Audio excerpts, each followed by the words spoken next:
HMPVचा भारतामध्ये सुद्धा प्रवेश, बंगळुरूमध्ये 2 तर गुजरातमध्ये 1 अशा 3 बाळांना विषाणूची लागण। मात्र हा विषाणू चीनमधल्या विषाणूपेक्षा वेगळा।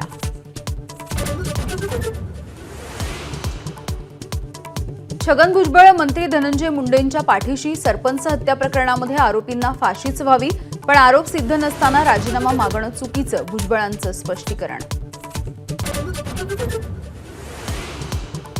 संतोष देशमुख हत्या प्रकरणामध्ये आवाज उठवणाऱ्या लोकप्रतिनिधींना बीड परळीच्या गुंडांकडून धोका, शरद पवारांचं मुख्यमंत्र्यांना पत्र, लोकप्रतिनिधींना पोलीस सुरक्षा पुरवण्याची विनंती।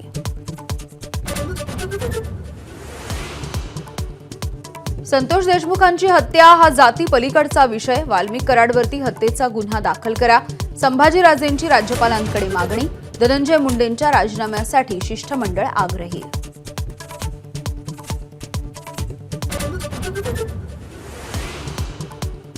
महाविकास आघाडीच्या आणखी 6 पराभूत उमेदवारांकडून उच्च न्यायालयामध्ये निवडणूक याचिका, नियमांचं उल्लंघन, ईव्हीएममध्ये छेडछाड, मतदार याद्यांमधल्या घोळांवरती ठेवलं बोट।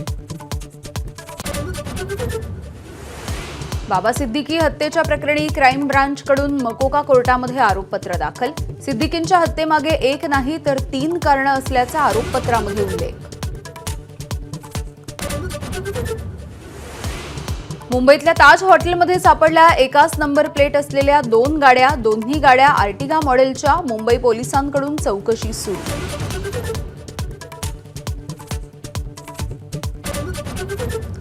नागपुरात बंटी शेळकेंच्या नेतृत्वामध्ये काँग्रेसचं आंदोलन, नागपूर सुधार प्रन्यासमध्ये भ्रष्टाचार झाल्याचाही आरोप।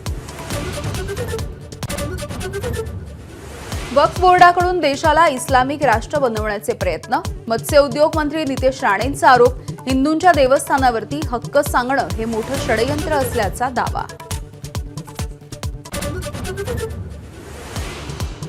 धाराशिव जिल्ह्यामध्ये पारधी समाजाच्या 2 गटांमध्ये तुंबळ हाणामारी, 3 जणांचा मृत्यू, 10 संशयित आरोपींना अटक, वाशीजवळच्या बावी गावातली घटना।